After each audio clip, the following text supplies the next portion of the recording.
kita bergaul di luar daripada lingkungan kita atau dari bergaul dengan orang-orang yang berbeda, itu kita membuka cakrawala kita gitu, memperluas wawasan kita. Kita bisa mengikis stereotip. Oh, selama ini misalnya orang yang nggak punya teman Chinese gitu. Wah, kalau orang Chinese mah pelit gitu, misalnya gitu.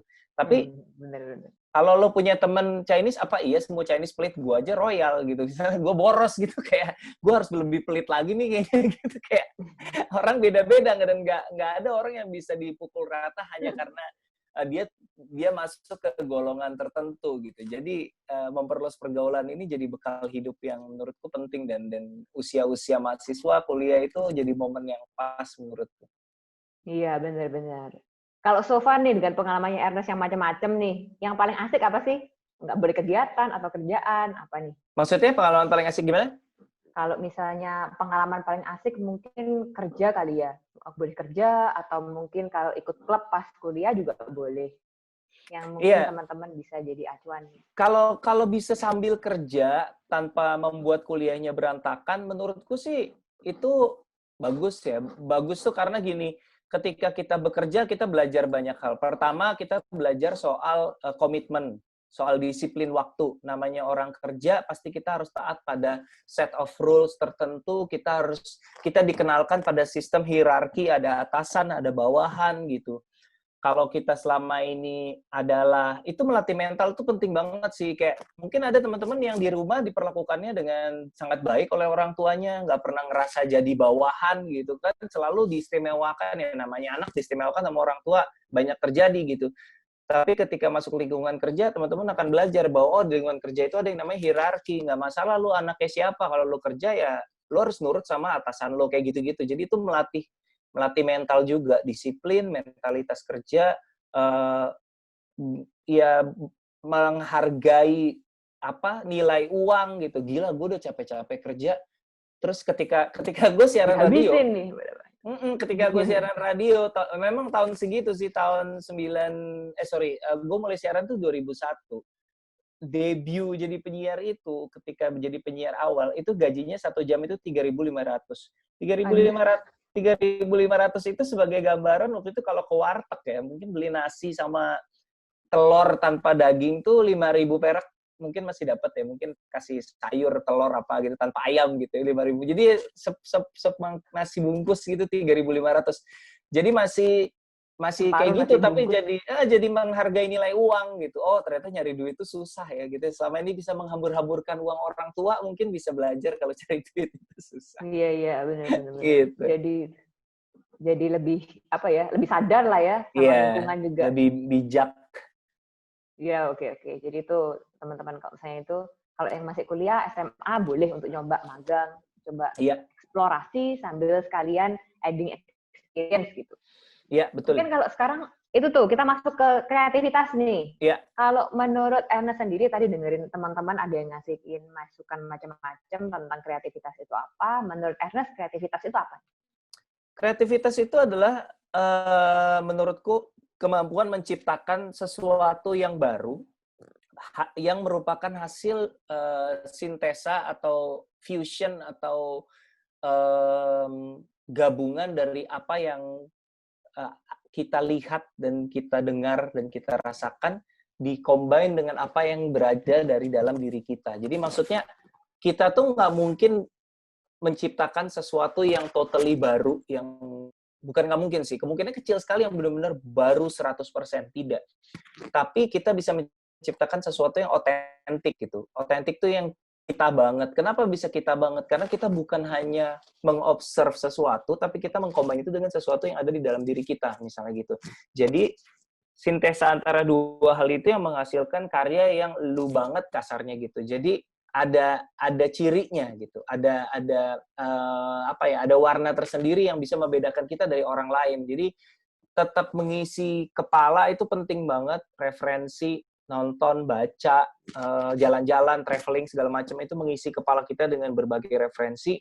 Referensi itulah yang kita gabungkan dengan pengalaman kita, ide kita, perasaan kita, kejadian yang pernah kita alami, hal-hal seperti itu yang di-combine menjadi sebuah ide, sebuah karya, apakah itu cerita, apakah itu gambar, apakah itu komik, foto, apapun itu gitu. Jadi menurutku kira-kira gitu sih.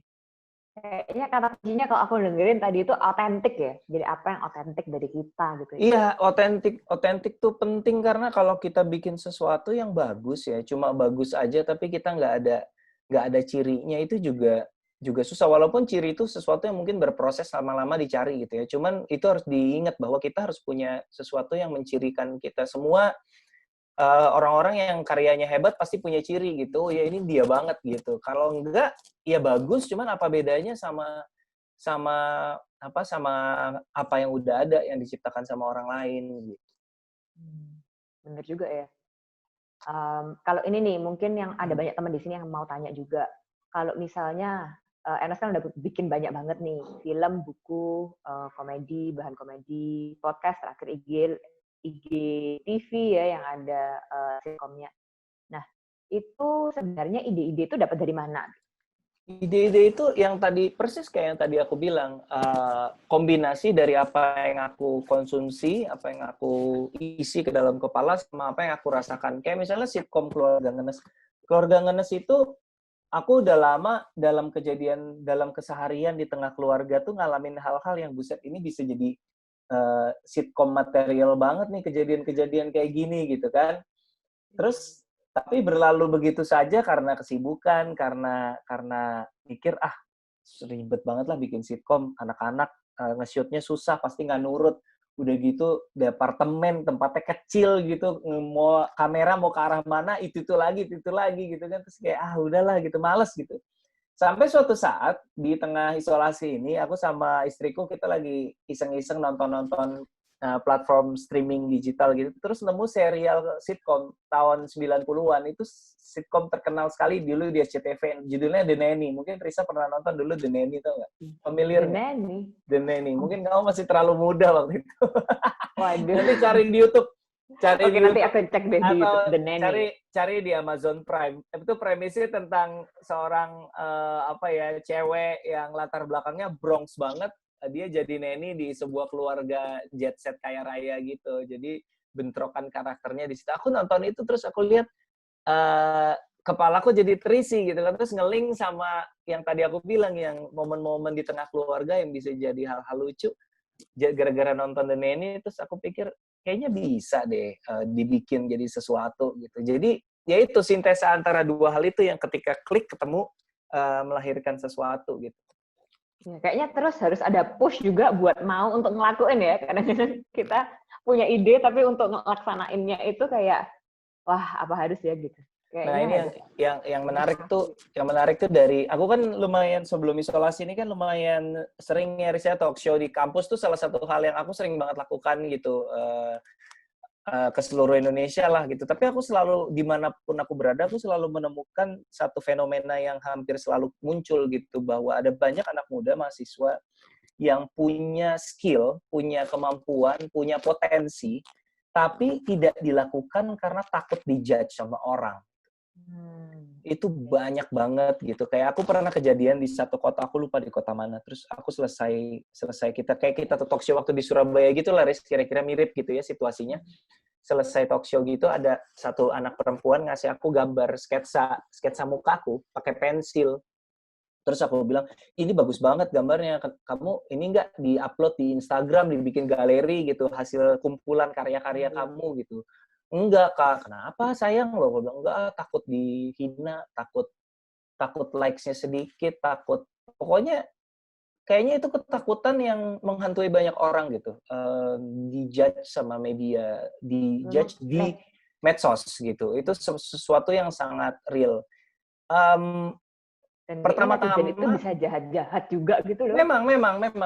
Makanya kita tidak akan bisa mengubah kelakuan netizen, itu tidak akan pernah mungkin kita ubah karena itu kita bicara orang yang banyak dengan latar belakang berbeda, kadang-kadang bersembunyi di akun anonim, kita nggak akan mungkin bisa mengatasi itu. Yang bisa kita perbaiki adalah mentalitas kita sendiri. Jadi mindset-nya dulu nih dibenerin. Pertama-tama mindset yang perlu ditanamkan adalah bahwa kita nggak akan mungkin bikin sesuatu yang semua orang suka. Itu dulu, yang paling basic tuh. Itu dulu yang dipahamin. Sampai kapanpun mau kamu Ernest Prakasa, Raditya Dika, Joko Anwar, Hanung Bramantyo, apapun lah. Nggak mungkin bikin sesuatu yang nggak ada orang yang mencela, nggak mungkin. Jadi selalu, kalau orang bikin karya, ada yang suka, ada yang enggak, itu adalah konsekuensi berkarya. Konsekuensi berkarya memang seperti itu. Jadi jangan mikir, kenapa aku bikin ini tapi kok ada yang nggak suka? Ya memang begitu gitu. Kalau bikin sesuatu ada yang suka ada yang nggak, itu wajar. Itu dulu yang penting banget, mindsetnya dipahamin bahwa itu normal. Ada yang nggak suka itu normal. Itu dulu. Pertama itu. Kedua, kalau udah mulai aware sama bahwa ketika ada orang yang bilang jelek atau ketika ada orang yang nggak suka itu adalah sesuatu yang bukan sesuatu yang aneh, artinya tidak lantas membuat kita perlu ngedown. Lanjut, mindset-nya mikir bahwa nggak apa-apa, orang mau ngomong apapun, kita tetap udah selangkah di depan, karena mereka baru ngomong, kita udah membuat. Gitu. Jadi itu untuk membuat kita lebih